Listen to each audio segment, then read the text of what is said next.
Hello friends, welcome to my YouTube channel. My name is Harjeet Kaur. हम discuss कर रहे थे बायो के ऑब्जेक्टिव क्वेश्चंस, जिसमें हमारा टॉपिक चल रहा था माइक्रो ऑर्गेनिजम्स।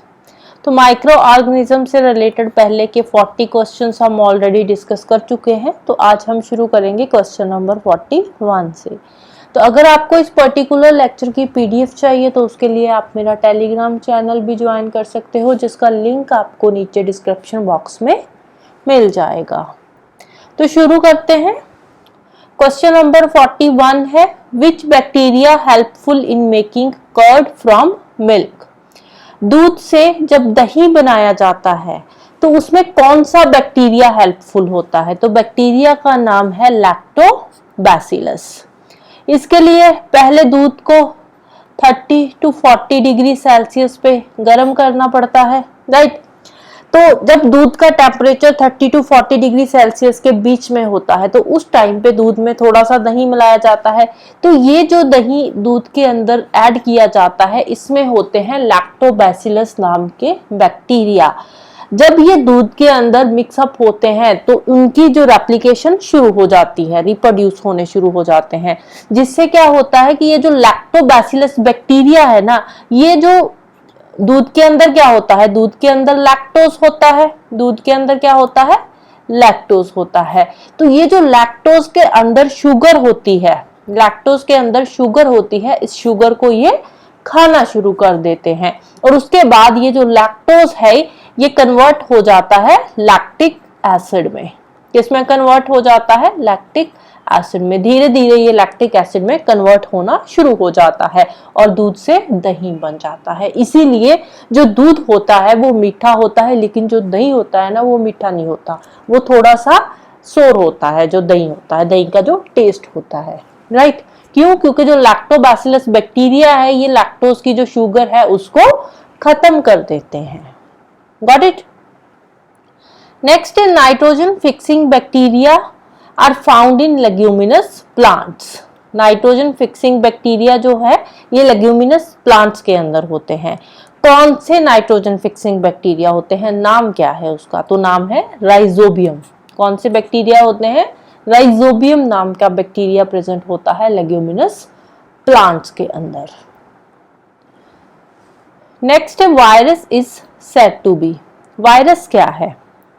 अब वायरस जो है ये जब तक होस्ट की बॉडी के, जो लिविंग होस्ट है उसकी बॉडी के बाहर होता है तो वायरस कौन सी पोजीशन में होता है? ये इनर्ट होता है जब ये होस्ट बॉडी से बाहर होता है। और जैसे ही ये वायरस होस्ट बॉडी के, जो लिविंग होस्ट है उसकी बॉडी के अंदर जाता है तो ये लिविंग कंडीशन में हो जाता है। बाहर क्या रहता है? इनर्ट, मतलब नॉन लिविंग होता है। जैसे ही ये लिविंग होस्ट की बॉडी में एंटर करता है तो ये रेप्लिकेट होना शुरू हो जाता है, इसकी रिप्रोडक्शन शुरू हो जाती है, रिप्रोड्यूस होना शुरू हो जाता है, जिसके चलते हुए ये लिविंग कंडीशन में आ जाता है, राइट। जब तक ये बाहर है, होस्ट बॉडी के अंदर एंटर नहीं करा, तब तक ये इनर्ट पोजीशन में होता है, इसकी रेप्लिकेशन नहीं होती। इसकी रेप्लिकेशन स्टार्ट होती है जब ये लिविंग होस्ट की बॉडी के अंदर जाता है।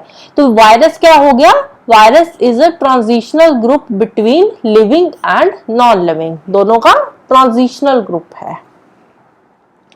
नेक्स्ट है, TMV is related to. TMV क्या है? Tobacco mosaic virus. टीएमवी की फुल फॉर्म क्या है? Tobacco mosaic virus. Mosaic virus ये एक वायरस है। किससे रिलेटेड है?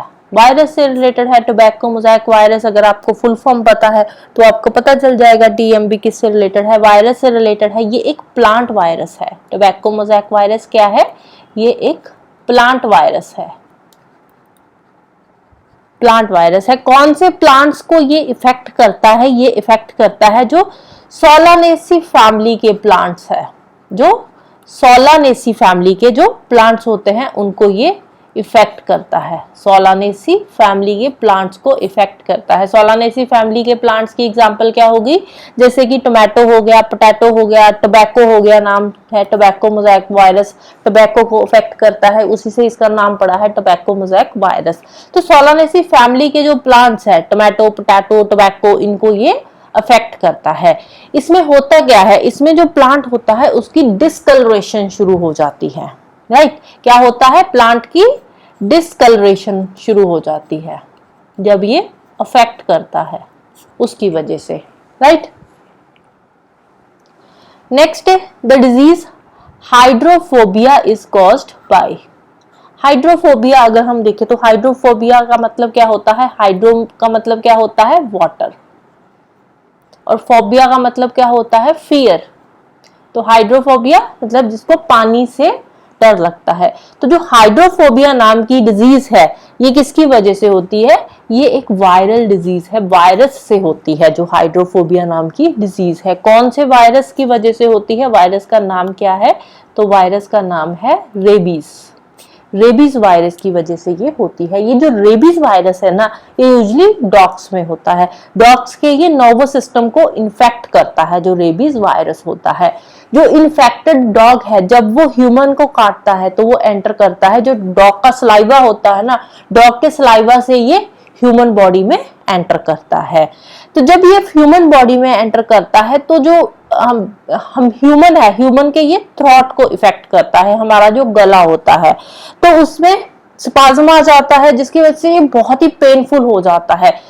तो रेबीज वायरस की वजह से गले में बहुत ज्यादा दर्द होता है जिसकी वजह से कि आपको अगर प्यास लगी भी है ना तो आप पानी पी नहीं सकते, इतना पेनफुल होता है। तो उससे क्या होता है, एक तरह से पानी से डर लगने लग जाता है। प्यास लगी है लेकिन आप बोलते हो कि पानी नहीं पीना, आपको एक तरह से डर होता है कि अगर पानी अंदर जाएगा तो गले में और ज्यादा दर्द शुरू हो जाएगी, और ज्यादा पेनफुल होगा ये। तो इसीलिए डिजीज को क्या बोलते हैं, हाइड्रोफोबिया। कौन से वायरस की वजह से होता है, रेबीज वायरस की वजह से होता है।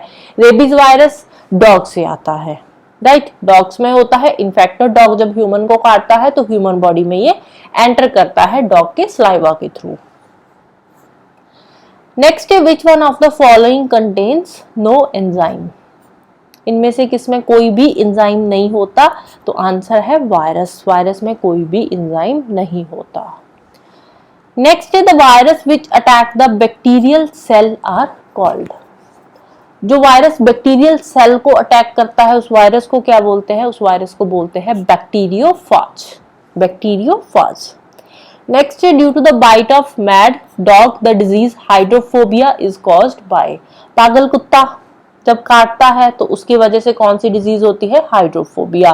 क्यों होती है, रेबीज वायरस की वजह से होती है। नेक्स्ट है consider the following, nucleic acid, carbohydrates, proteins. A virus is made up of which of the following. Virus बनता है प्रोटीन एंड न्यूक्लिक एसिड से। वायरस का जो प्रोटेक्टिव शेल होता है, बाहर का जो प्रोटेक्टिव शेल होता है उसको क्या बोलते हैं, कैस्पिड। वायरस का जो प्रोटेक्टिव शेल होता है उसको बोलते हैं कैस्पिड। और ये जो कैस्पिड है ना ये किसका बना होता है, ये प्रोटीन का बना होता है कैस्पिड, वायरस का आउटर शेल, राइट। और वायरस के अंदर जो न्यूक्लिक एसिड होता है, न्यूक्लिक एसिड में क्या होता है, single and double stranded DNA और आरएनए, राइट। तो आंसर क्या आ जाएगा हमारा 1 and 3 ऑप्शन सी। नेक्स्ट है virus which contain RNA as a genetic material. Virus जिसमें RNA as a genetic material होता है उस वायरस को क्या बोलते हैं, तो उस वायरस को बोलते हैं रेट्रोवायरस। नेक्स्ट है the water of holy Ganga river is pure due to the presence of. Ganga का जो पानी है ये माना जाता है कि प्योर वाटर है, बहुत सारी बीमारियां वहां पे जाकर ठीक हो जाती है। क्यों ठीक होती है, क्योंकि जो गंगा का पानी है ना उस पानी में क्या है, उसमें बैक्टीरियोफाजस है जिसकी वजह से जो बैक्टीरियल ग्रोथ है वो नहीं होती। तो जो बैक्टीरियल बीमारियां होती है, बैक्टीरियल डिजीजेस होती है वो ऑलमोस्ट ठीक हो जाती है बैक्टीरियोफाज की वजह से, राइट। तो इसीलिए जो गंगा का पानी है उसको पवित्र माना जाता है, लोग उसको पीते हैं। क्यों पीते हैं, क्योंकि उसमें बैक्टीरियोफाज है। और अगर हम पिएंगे बैक्टीरियोफाज का जो वाला जो पानी है उसको अगर हम पिएंगे तो उससे क्या है, हमारी बॉडी के अंदर अगर कोई भी बैक्टीरिया होगा तो बैक्टीरिया की ग्रोथ जो है वो खत्म हो जाएगी, जिसकी वजह से जो बैक्टीरियल डिजीज होगी अगर किसी भी पर्सन को, वो डिजीज भी ठीक हो जाएगी। नेक्स्ट है the fact that support the concept that viruses are living is that they. अब देखो बोलते क्या है कि जो वायरस है वो लिविंग है। लिविंग क्यों बोलते हैं वायरस को? वायरस कौन सा इसकी रेस्पिरेशन होती है, सांस तो लेता नहीं है, तो इसको लिविंग क्यों बोलते हैं? इसको लिविंग इसलिए बोला जाता है कि जैसे ही ये लिविंग होस्ट की बॉडी में एंटर करता है तो ये मल्टीप्लाई होना शुरू हो जाता है, ये खुद को मल्टीप्लाई करता है, इसकी रेप्लिकेशन शुरू हो जाती है, इसीलिए वायरस को लिविंग माना जाता है, राइट। नेक्स्ट है first successful vaccine against viral disease small pox. Small pox के लिए जो पहली वैक्सीन आई थी, सक्सेसफुल वैक्सीन, राइट, जिसके जो ट्रायल्स थे वो सक्सेसफुल रहे थे, उस वैक्सीन, वो जो वैक्सीन थी वो किसने बनाई थी? तो वो वैक्सीन बनाई थी एडवर्ड जेनर ने। किसने दी थी? एडवर्ड जेनर ने। कब दी थी? 1796 में ये वैक्सीन इन्होंने बनाई थी। ब्रिटिश फिजिशियन थे ये, एडवर्ड जेनर जो थे ये ब्रिटिश फिजिशियन थे। इन्होंने ये जो दवाई बनाई थी, वैक्सीन बनाई थी स्मॉल पॉक्स की, ये वैक्सीन इन्होंने बनाई थी काउपॉक्स वायरस से। ये वैक्सीन किससे बनी थी? काउपॉक्स वायरस से ये वैक्सीन बनाई थी। काउपॉक्स वायरस से ये वैक्सीन बनाई गई थी जो कि स्मॉल पॉक्स के ट्रीटमेंट के लिए दी जाती थी। Got it? नेक्स्ट है consider the following statements with regard to chromosome of bacteria. Bacteria always have a single chromosome. Bacterial chromosome is circular. Mostly जो बैक्टीरिया होते हैं, मोस्टली बैक्टीरिया में सिंगल क्रोमोसोम होते हैं और सर्कुलर होते हैं, राइट। बैक्टीरिया में सर्कुलर क्रोमोसोम होते हैं, बिल्कुल सही स्टेटमेंट है, और मोस्टली बैक्टीरिया में सिंगल होते हैं, लेकिन यहाँ पे क्या है? ऑलवेज लिखा है, इसीलिए ये सेकंड वाली स्टेटमेंट रॉन्ग हो जाती है। अगर मोस्टली लिखा होता तो ये स्टेटमेंट सही होती, क्योंकि मोस्टली बैक्टीरिया में सिंगल होते हैं लेकिन कुछ केसेस में डबल भी होते हैं, तो यहां भी ये स्टेटमेंट जो है वो रॉन्ग हो जाती है। तो आंसर आ जाएगा ऑप्शन बी, 2 ओनली। नेक्स्ट है viruses are parasitic having DNA RNA but they can be crystallised and lack respiration, thus they are treated as। जो वायरस होते हैं पैरासिटिक होते हैं, डीएनए आरएनए भी उनमें होता है, पर वो क्रिस्टलाइज्ड हो सकते हैं। रेस्पिरेशन क्रिस्टलाइज्ड मींस मतलब कि एक डेफिनेट शेप में बहुत सालों तक रह सकते हैं। क्रिस्टलाइज्ड का मतलब होता है कि बहुत सालों तक ये एक डेफिनेट शेप बनाकर रह सकते हैं, लेकिन ये रेस्पिरेशन नहीं करते, राइट, सांस नहीं लेते ये। तो वायरस कौन सी कैटेगरी में आएंगे? तो वायरस कौन सी कैटेगरी में आएगा? लिविंग नॉन लिविंग दोनों कैटेगरी में आएगा, राइट, क्योंकि होस्ट बॉडी के अंदर जाता है तो रेप्लिकेशन शुरू होती है, होस्ट बॉडी के बाहर है तो इनर्ट फॉर्म में है। नेक्स्ट है non living character of virus. Virus का जो नॉन लिविंग कैरेक्टर है वो कैसा होता है? It can be crystallised for many years, बहुत सालों तक ये क्रिस्टलाइज्ड हो सकते हैं, मतलब एक डेफिनाइट शेप बनाकर रह सकते हैं, सेम शेप में, एक ही शेप में बहुत सालों तक ये पड़े रहते हैं वायरस। नेक्स्ट है the disease AIDS is caused by. जो एड्स डिजीज है ये एक वायरस की वजह से होती है। वायरस का नाम क्या है? वायरस का नाम है HIV वायरस। HIV किससे रिलेटेड है? एड्स से रिलेटेड है। The casual organism of polio is. Polio जो होता है ये एक वायरल डिजीज है, वायरस की वजह से होता है जो पोलियो होता है। तो वायरस का नाम क्या है? वायरस का नाम ही पोलियो वायरस है, राइट। तो वायरस के नाम से ही इस डिजीज का नाम पड़ा है पोलियो डिजीज। नेक्स्ट है which of the following symbiotic association forms a lichen. Lichen कैसे बनते हैं? एल्गाई एंड फंगस के सिम्बायोटिक रिलेशनशिप की वजह से। सिम्बायोटिक रिलेशनशिप क्या होता है? सिम्बायोटिक रिलेशनशिप होता है जब दोनों जो स्पीसीज है दोनों को बेनिफिट हो रहा है एक दूसरे से। तो एल्गाई और फंगस दोनों जब सिम्बायोटिक एसोसिएशन में आते हैं तो क्या बन जाता है? लाइकन्स बनते हैं, राइट। तो आंसर आ जाएगा option A, right. So that's all for today. तो जाने से पहले वीडियो को लाइक कर देना, शेयर कर देना और चैनल को सब्सक्राइब कर लेना। Thank you, bye bye and have a nice day.